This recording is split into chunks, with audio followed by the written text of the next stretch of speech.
Sit back and enjoy our feature presentation, past, present, and future.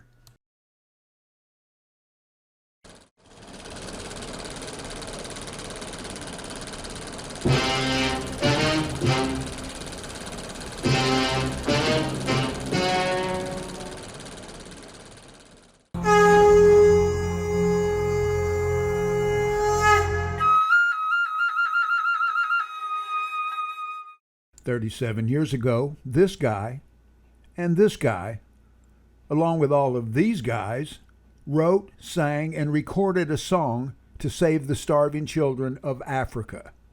And on March 28, 1986, more than 6,000 radio stations of all formats played We Are the World simultaneously at 10:15 a.m. Eastern Standard Time. It was a magical time when the world's media was in lockstep to save the children. There comes a time when we heed a certain call, when the world must come together as one. There are people dying, oh, when it's time to lend a hand to life, the greatest gift of all. We can't go on pretending day by day that someone somewhere will soon make a change. We all a part of God's great big family, and the truth, you know, love is all we need.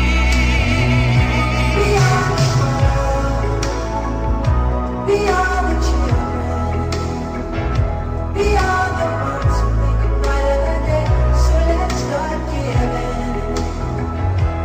There's a choice we're making, we're saving our own lives. It's true, we make a better day, just you and me. And now, some 37 years later, the world's media is once again in lockstep. This time, their goal is quite different. This time, they're trying to eliminate the children.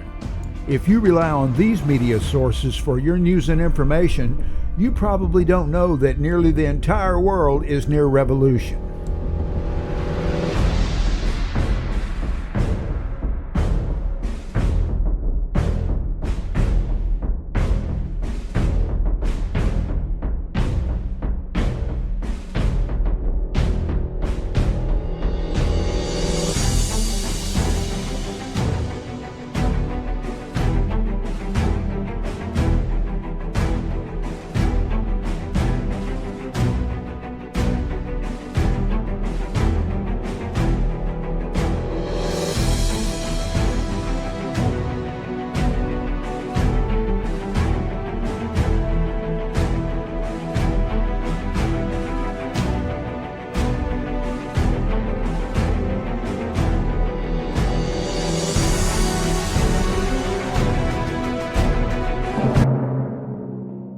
But what about us, America?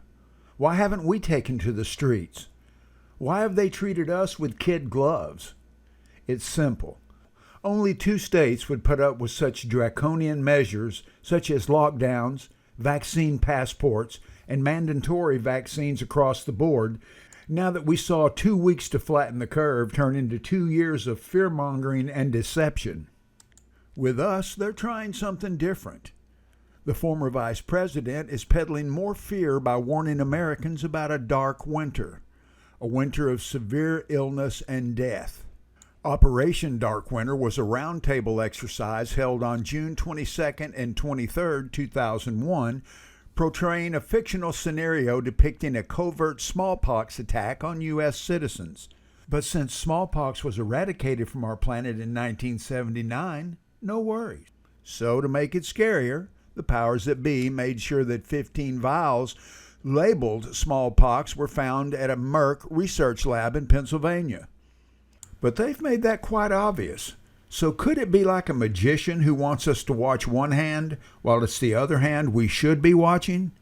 A classic case of misdirection? Maybe when they say a dark winter, they mean this, a winter without electricity. When the lights go out in a big city, it can be incredibly scary. One of the times it happened in New York, 800,000 people were trapped in the subway in pitch black darkness.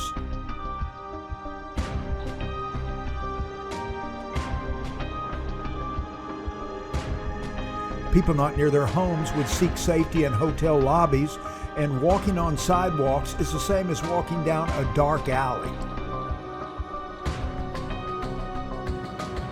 When the lights go out, the criminals come out.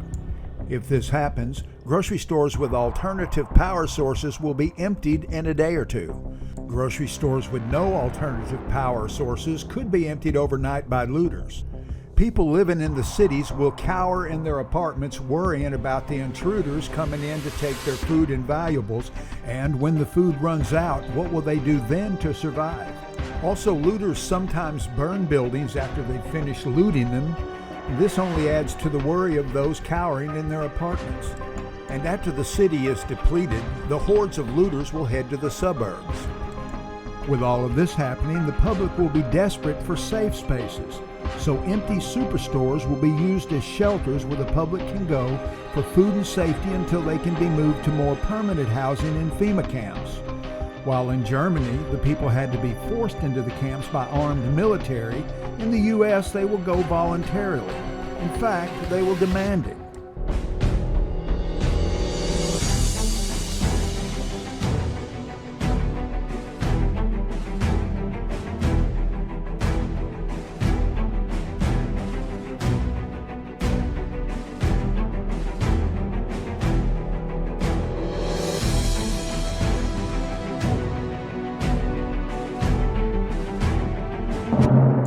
So what can we do?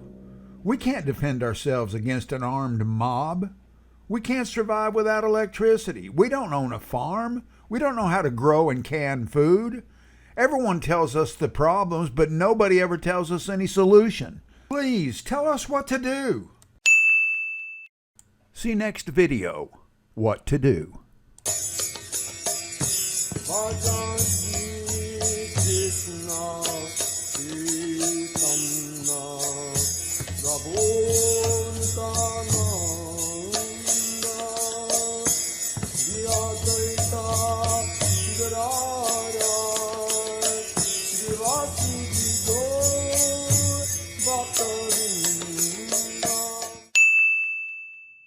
Thank you for watching our presentation, Past, Present, and the Future.